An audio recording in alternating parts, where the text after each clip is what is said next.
Esse trabalho que nós chamamos de Feira Renascentista, de uma maneira carinhosa, mas que se intitulou Mostra de Arte, Ciências e Letras do Renascimento, surgiu a partir de um diálogo que eu tive com a professora Agnes, de música, levando em consideração que o último conteúdo de história do primeiro ano é Renascimento.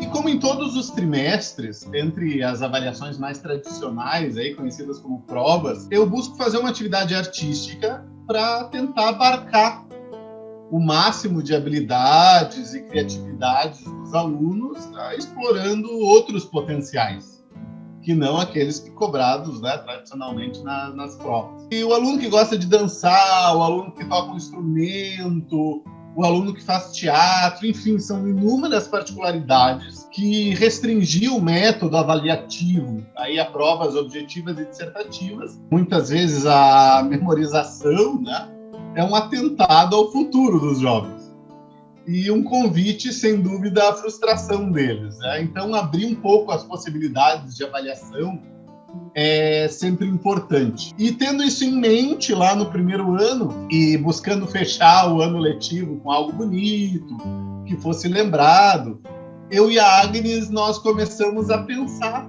sobre o que nós poderíamos fazer. Era outubro, se eu não me engano, só que a Agnes começou a sonhar com grandes eventos. A Agnes sonhava mais que eu. E ela, com certeza, ficou mais empolgada com a proposta. Bem mais do que eu esperava, sem dúvida disso. E aí, entre sonhos e possibilidades, ela pensou em recriar uma feira renascentista mesmo, né? Um retorno ao período do Renascimento, mas que em outubro não era lá muito possível. O calendário estava em andamento, a gente tem eventos científicos no final do ano, trabalhos previstos pelos professores, tem que lançar nota, né? Não era um plano tão simples recriar o mundo no Renascimento. E no final das contas, se nós não tivéssemos o apoio dos nossos colegas, professores, seria um trabalho extremamente cansativo para os alunos e que não atingiria os objetivos propostos, né? Que era também que eles relaxassem, fizessem uma coisa mais tranquila, não tivessem tanta carga de trabalho no final do ano, enfim. Então, para viabilizar essa proposta, nós fomos conversando com os professores para ver aí as possibilidades. E incrível que nós encontramos um grupo muito favorável a uma atividade interdisciplinar, avaliada em conjunto e que pudesse unir os primeiros anos. E aí a gente foi conversando com um no corredor, mandando um e-mail, fizemos uma reunião e definimos um modelo com 100% de apoio dos professores. Claro que daí a atividade aí de recriação de uma feira renascentista tomou outros contornos, né? Aí se caracterizou mais como uma mostra. E isso porque vinculou de uma forma mais significativa o aspecto de pesquisa, tornando o aspecto artístico aí um dos pontos da atividade. Mas nós, felizmente, conseguimos, né, atingir aquilo que a gente queria, que era fazer uma atividade interdisciplinar, né? Em linhas gerais, foi o resultado de pesquisa em todas as áreas do saber trabalhadas na escola, onde, a partir desse período temporal, o Renascimento, se buscou refletir sobre a construção, a concepção de ciência, das obras literárias, das artes, não só a curiosidade, mas de forma a entender as demandas de um processo histórico e como a produção científica, literária, artística tem relação com as necessidades do indivíduo. Então se organizou essa espécie de feira com caracterização, com dança, com teatro, então uma feira um pouco diferente, e que nós acabamos chamando de Feira Renascentista. Foi, sem dúvida, um dos trabalhos mais bonitos em termos de de conclusão de ano que eu já fiz em todo o meu percurso como professor. Assim, os alunos realmente se dedicaram muito, e isso de ter englobado as disciplinas, englobado os processos de avaliação de todos os professores, fez com que os alunos realmente se dedicassem à sua produção.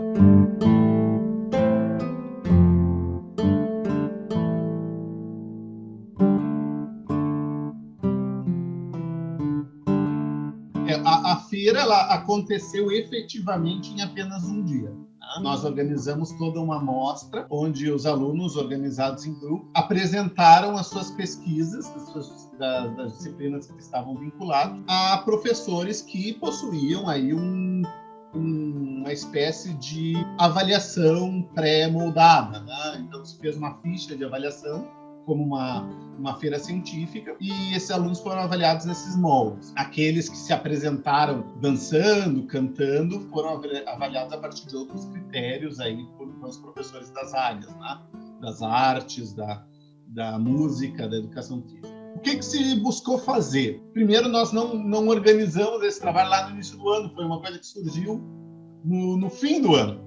Foi uma ideia, e a partir dessa ideia se construiu ali em outubro, novembro, uma estrutura de trabalho, então, que teve que ser organizada para ser realizada em 2 meses. O que se buscou fazer? Se buscou ver a disponibilidade dos professores como orientadores e que os alunos, a partir dessa proposta de renascimento e o surgimento do método científico moderno, se vinculassem a áreas do conhecimento que eles mais tivessem afinidade. Porque a pessoa pode pensar assim, mas o aluno vai pesquisar só biologia e vai ganhar nota em história, em matemática. Isso não tem sentido. Tem sentido no momento que os professores avaliam as habilidades dos alunos e não o conteúdo apresentado, né? Então, trabalhos desse gênero, que é o objetivo também dos trabalhos artísticos, muitas vezes, não é definitivamente cobrar o conteúdo, mas verificar se os alunos conseguem desenvolver determinadas habilidades que vão ser importantes para a vida social e acadêmica deles. Não lembro do que eu fiz, às vezes, num trabalho em grupo, por exemplo, mas talvez um trabalho em grupo seja fundamental para a pessoa desenvolver habilidades de liderança e de gestão de grupo que vão ser muito importantes na vida profissional dela. Isso muitas vezes os alunos não percebem, mas os professores sabem. Então,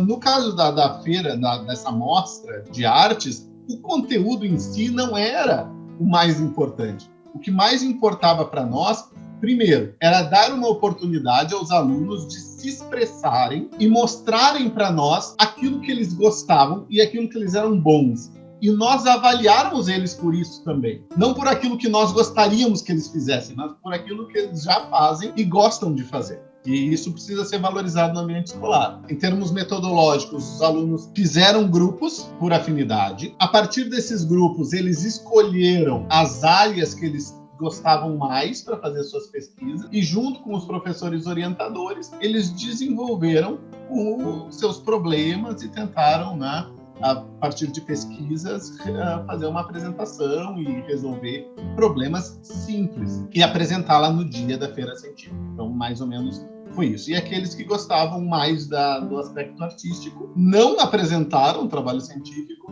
e foram avaliados pelo aspecto artístico. Então, aqueles que tocaram e que se dedicaram um monte com a professora Agnes a tocar um instrumento lá no fim, receberam sua avaliação por isso. Essa atividade, claro, depois ela motivou outros projetos integradores, em que se pensa, claro, daí a partir de um trabalho de um ano inteiro, mais significativo, mais bem estruturado, também convidar outras escolas para poderem prestigiar essa produção dos alunos. A gente buscou utilizar o modelo da Feira Renascentista para novos projetos integradores, porque o que acontece? A feira, ela teve esse tema renascimento, mas o objetivo central não era aprender o renascimento. Eram esses aspectos de desenvolvimento do indivíduo. Então, a partir desses aspectos, dos objetivos que se tinha da feira, da organização que os professores fizeram e do resultado que nós tivemos, nós buscamos novos temas todos os anos, né, para tentar atingir os mesmos objetivos, para não ser sempre a mesma coisa. Né? porque realmente a produção final foi muito mais bonita do que a gente imaginou. Foi legal, foi significativo, os alunos lembram, né, bastante dessa finalização do primeiro ano e com certeza supriu todas as nossas expectativas. Um trabalho que era, né, para ser uma finalização de história e música, se tornou uma finalização de todas as disciplinas, com todo mundo junto e com os alunos lá cantando, dançando. Para nós é muito bonito, porque tem bastante cara de Instituto Federal isso, né? Não ser só aquela coisa batida assim de conteúdo, mas ter essa expressão corporal, né? Essa valorização do aluno, né? O aluno que está ali na frente apresentando, não é o professor o destaque, né? O destaque é o aluno. Isso para nós é muito importante.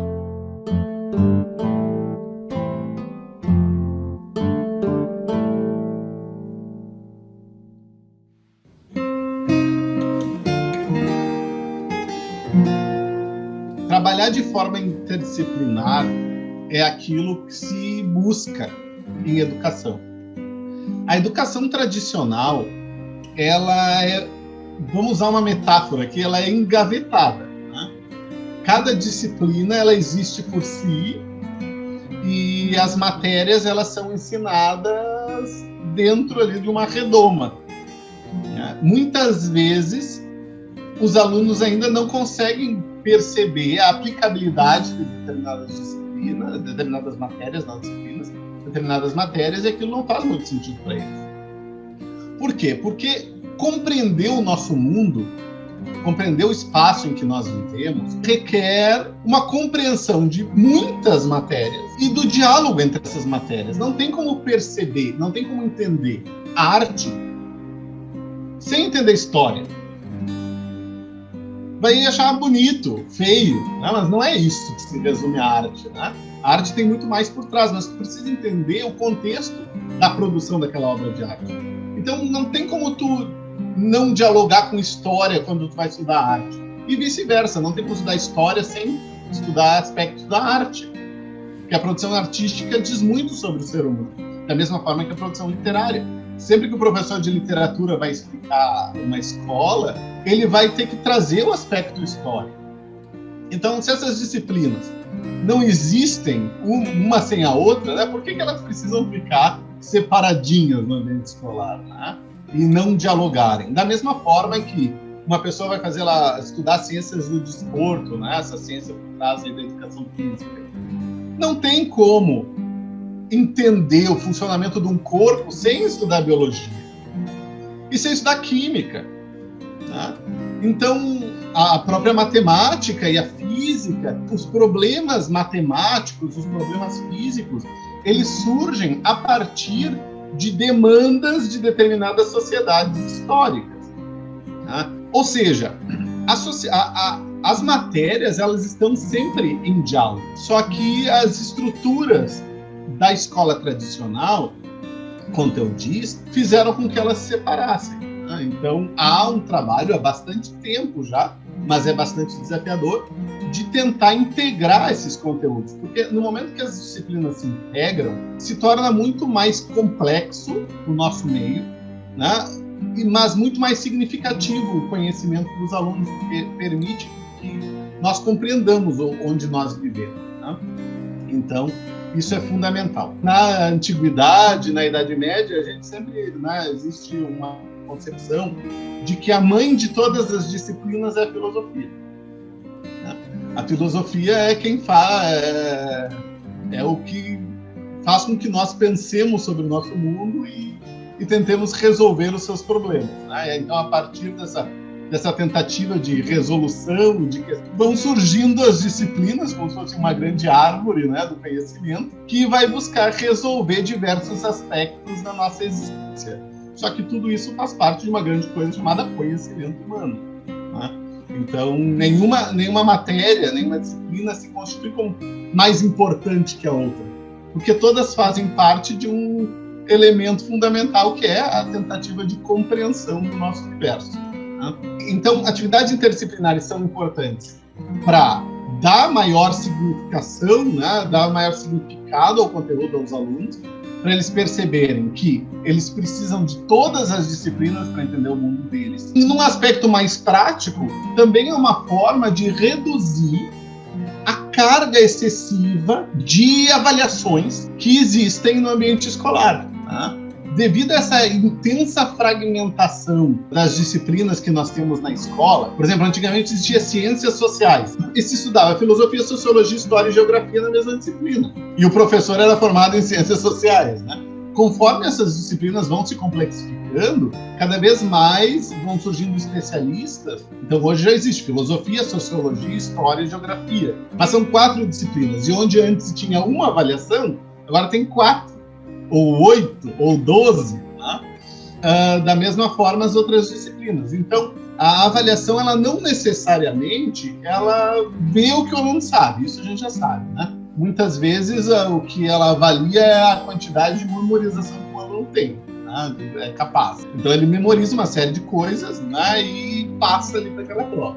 Ou reflete sobre determinados aspectos de um conteúdo. Só que muitas provas fazem a mesma coisa. E depois o aluno acaba esquecendo determinados conteúdos. Então, assim, se o objetivo é o mesmo, por que os professores não se unem e fazem uma ou 2 avaliações com conteúdo integrado para verificar aquela habilidade e depois se verificam outras. Tá? Porque o que a gente acaba vendo dentro da nossa experiência é que chega ao final de um ano letivo, os alunos estão extremamente gastados da quantidade de avaliação que tem. E pensar não só no conhecimento como integrado, mas também nas disciplinas integradas, fazendo apenas uma avaliação ou 2 avaliações, verificando determinados aspectos do conhecimento humano, pode evitar frustrações muito grandes, um desgaste dos alunos muito intenso, que é o que a gente acaba verificando no final do ano.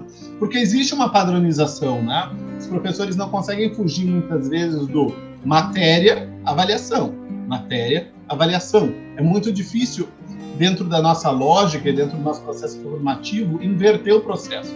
Fazer a avaliação e depois a matéria. Então, como essa é a lógica, acaba sempre tendo os mesmos acúmulos de avaliação no meio e no fim do ano. Procurar formas de atenuar isso aos alunos é um aspecto interessante. Possibilitar outras experiências é um desafio que vale, eu não tenho dúvida que vale a pena.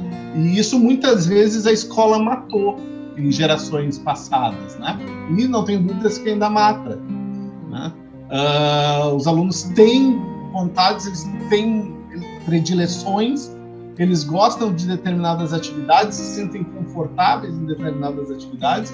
E por que a gente não valoriza isso e potencializa isso para que ele veja que a escola, que é o ambiente formal em que ele está, gosta que ele faça isso, né? Pô, o aluno é super dedicado em dança. Né? Nós temos vários alunos que são super dedicados em dança, em teatro, em música. Nós precisamos valorizar isso, para que daqui a pouco é uma potencialidade dele, ele desenvolva. E ele se sinta valorizado por isso, e quando ele sair da escola, ele sabe que ele não foi prejudicado pela escola. Né? A escola foi uma catalisadora das suas potencialidades. Só que até entender isso e conseguir fazer isso, é difícil. E, claro, o aluno que gosta da prova não vai gostar muito desse trabalho, que de fato dá trabalho. Mas aquele aluno que não se sente contemplado na prova, às vezes está mal, está com uma nota baixa, porque realmente aquele modelo não dá para ele, talvez ele sinta muito feliz em poder ter uma oportunidade diferente de avaliação que o aprove da mesma forma. Então eu quero que os alunos saibam o Renascimento, mas alguns vão memorizar todas as características do Renascimento. Outros vão conseguir tocar uma música do Renascimento. O que é mais importante? Saber todas as características do Renascimento de cor ou tocar uma música do Renascimento? Depende do indivíduo. Talvez num vestibular, o que mais vai contar é saber as características do Renascimento. Mas desde quando o vestibular define a vida de uma pessoa, né? E o vestibular define a pessoa, né? E determina o que ela deve saber ou não.